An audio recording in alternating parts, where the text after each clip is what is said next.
Welcome back to Totally Thorpe, and today we'll be telling you about why we chose to have a small wedding versus a big wedding. And when I say small, I'm talking about very small, COVID type of wedding. We made COVID wedding going to style.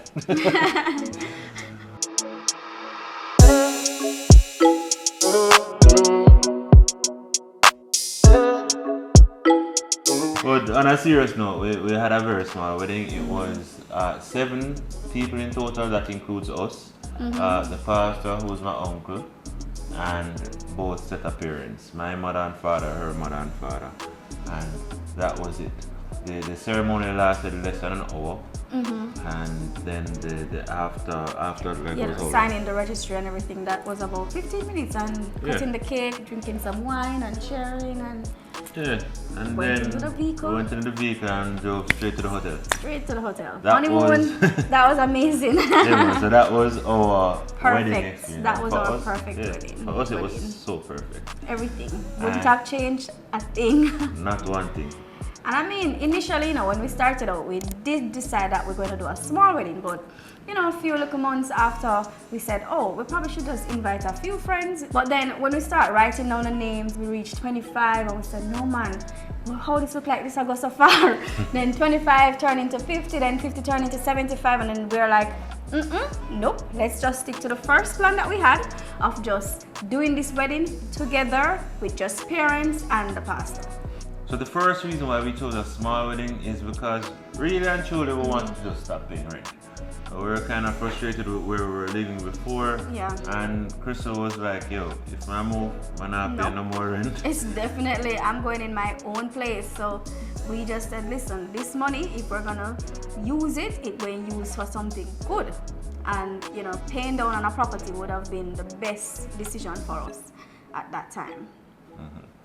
Now the second reason, probably we should have saved this one until last, but it is very important, is that we chose to focus on the marriage versus the wedding. Other people, they speak about the big day, the wedding day, they focus a lot of energy on getting this wedding perfect, and then the marriage itself, it doesn't work out. So we wanted to focus a lot on the marriage, because at the end of the day, that's where we're going to be living for the rest of our life. Yes. The wedding is just a one day thing. Yeah. And when we looked at it, we did premarital counseling. That was that was our investment. We wanted to invest in the stuff that will build a good foundation for the marriage. And I believe that premarital counseling was that thing for us. Yeah, that and the books, because in a previous video where we spoke about what we wish we knew before we got married, that's one of the books that we really heavily focused on before marriage, and that helped us out a lot. It got a lot of stuff in the open where we both understood and knew what was expected of each other, and that made a lot of sense. I just really wanted to focus on the marriage. And a personal reason for me is that I was married before, and so I had this big wedding, and I mean, it was just like everybody just focusing on the wedding, and I mean, it never worked out. And so many times I look back and I say, boy, I didn't focus on the marriage itself, or we didn't focus on the marriage. It was all about this wedding and having a whole lot of persons come, and food and this and money spent up, and then in couple of years after, it's just not it. So my focus was all about counseling, premarital counseling, focusing on and just zooming on the important discussions that need to be had before wedding. A lot of times, for me, in my experience, the only counseling that we got from my previous marriage was just like a 1-hour session, like 3 1-hour sessions with the pastor, just sharing to us 3 different things about marriage, but it wasn't detailed. So when I say invest in premarital counseling, you need to actually go and get proper help, not just a pastor talking to you about it. So for me, that is where I believe that we didn't get enough of, and I wanted to make sure that was a big deal in this marriage, because this one, everything else was practice. This is the real deal for me, so I make sure I put in everything that needed to go into it so that it worked. So, I mean, that's how I view it. So marriage is everything to me as opposed to the wedding. And it's crazy how little we know of our partner before getting married, no matter how long we're actually there with this marriage. True. Because there are a lot of things that we don't talk about and we don't express and we don't, certain levels of communication or certain things that people in marriage is supposed to communicate about, they don't know. So it's very common when I'm meeting with spouses, they ask the spouse how much the other one making. No clue. They really have no clue. No clue. And it's like these things, it's crazy to me because you're getting married. This is a serious union. Nobody literally plan to get married and then plan to divorce, but it comes. But sometimes it's a foundation, sometimes it's not knowing what you are getting yourself into. And those things, I believe, can be avoided by having a premarital counseling. So a session that will allow you to put everything on the table, just share every thought, everything that you are expecting of your partner, so that this partner don't just believe that, okay, I'm all good on this side, while the other person feeling like, oh, but he's gonna do this or she's gonna do this, and you have no clue that this is what is expected of you. So I feel like a premarital session or premarital sessions, which is like 8 to 10 sessions, that's how detailed sessions need to be. That will bring out a lot and put a lot on the table for you guys to discuss and decide from there now if you want to, spend the rest of your life with this person. Now the third reason is we wanted to get into real estate investing as quickly as possible. That was one of our goals, so we chose to focus on the deposit, the down payment, and those other stuff for the house versus a wedding. Right, because trust me, you would be so surprised at how much money is needed to do a wedding, reception, like the entire thing. It can be equal to or even greater than the amount that you would need to do a deposit on a property. Trust me, it's a lot. And so when you think about it, you need to probably make that decision, which one is more important to you, or you're gonna forego living in your own house, living in your own property, to doing a big wedding, and then the big wedding come tomorrow and I don't have nowhere to live. I don't know about that. I'm sorry. I'm not about that life. People take out a lot of loans for wedding and they will be paying back this loan 5 and 10 years or 6 years after. And sometimes the marriage even don't last and them still paying back this loan. To me, that is crazy. Yeah, man. I mean, the thing is that a lot of us say that we want to get into real estate investing, and we saw this as the opportunity, and we thought spending a lot of money on a wedding would kind of push that timeline back, and we want to own wholly for real estate. The sooner we start, the better. It just didn't make sense for us. We love each other, we know so we love each other, we want to spend the rest of our lives with each other. Let us just do this small wedding and focus on building that life together. Yeah, and one thing I want to note though, guys, this is totally up to you and your partner. True. Some persons want to have a big lavish wedding, and not just the female, not just the male, but if both of you want this, do it, because this is what will make you stronger. This is what will make your foundation stronger. Don't look at our wedding and look at our situation and say, okay, we can do this, because the reality is that so many persons will jump and say, yeah man, why we don't do that? But it don't work for you. So you need to find what works for you. Just stick to what works for you. Talk to your partner about it. Is it something that both of you come to an agreement and say this can work? Alwyn and I came to agreement. Up to date, we are so happy. I feel like our day is just perfect to both of us. People will look at us like, how is it perfect when it's just you, your mother, and both parents and just the pastor? But that was perfect for us. So that's important. Now the next reason is that we really wanted to have a really good honeymoon, and we wanted to travel a lot. Yes, we love traveling. We love to go on a plane.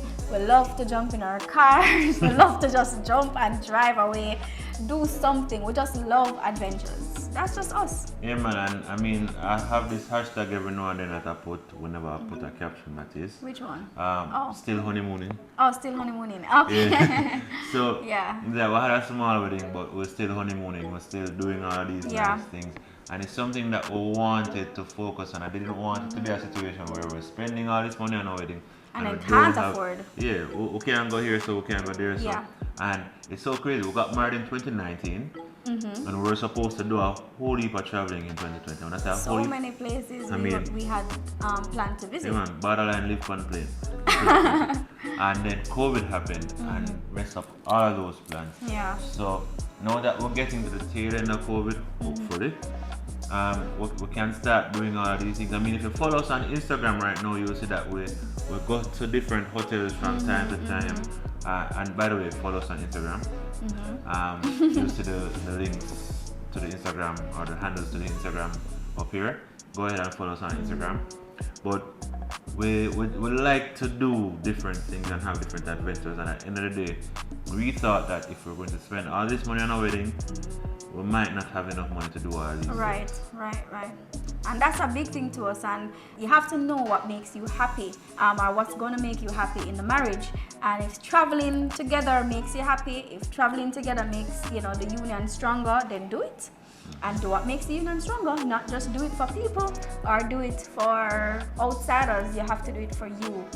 So the next thing on the list is that we wanted to be able to afford everything that came with buying a house. And trust me guys, buying a house is not easy. You have so many costs that attach to it, It's not cheap. You have closing costs. You have, when you buy the house, you get the shell, so you're going to have to purchase light fixtures. You're going to have to do AC. You're going to have to do upgrades on, areas that you don't really like. Like for us, we didn't really like the cupboards that they had put in, which is like a brown thing. We didn't like that. So we wanted something a little bit more modern. So we had to change that out. So it comes with a lot of cost. And this for us, we did not want to take out anything on hire purchase. No, we wanted to just get in, purchase our stuff little by little, and know for sure that this is us, this is ours at the end of the day.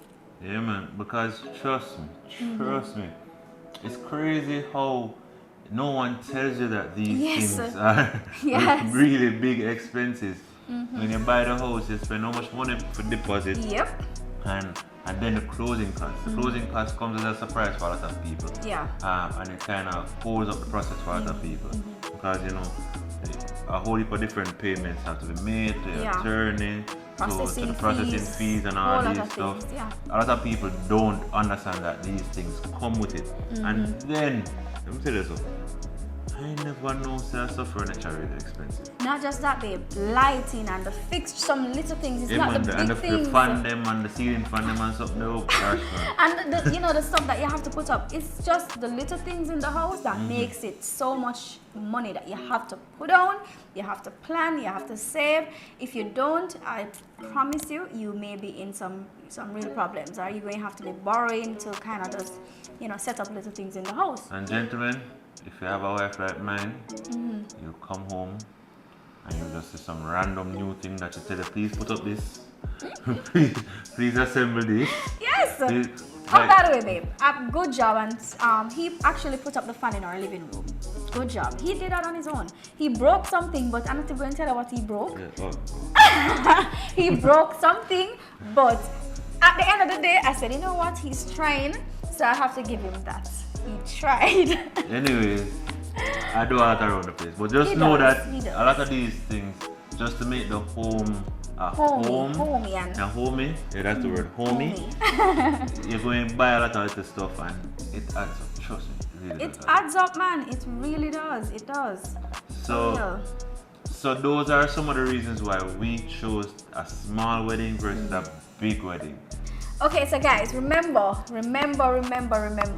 this was our decision. This was our choice. And I can't stress this enough that you will have to have this conversation with your partner. So I don't want you to go tell the man, or touch the man and say, listen, look at what they did and they have their house now and them have this and them have that.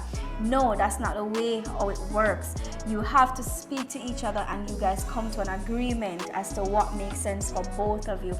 If your husband is someone that wants a lavish wedding, do it, give it to him, but you guys need to have fun doing whatever the decision is. Come together, have a discussion, figure out what you want to achieve, what are the purposes for what you want to achieve. Yeah. Work together and get it done. At the end of the day, it's up to you. It's up to you. Want you guys to share your wants and your experiences in the comment section. So if you had a big wedding, we want to hear the reasons why, what was good about it. If you have a small wedding, same thing, reasons why, what you enjoyed about it. If you're not married as yet and you want to get married, whether you want a big one or a small one, share reasons why you want a small wedding or why you want a big wedding. Right. We want to know. Yeah. So one thing, guys, I want to stress this. One thing I would encourage you to do, once you are desirous of getting married, invest in premarital counseling. You won't regret it. I promise you. 100%. Yeah. So guys, hit that right button. Hit it. Smash hit it. Smash it it. again. Ensure that you're fully subscribed. Hit the bell notification button so you'll never miss another video. So until next time. Bye.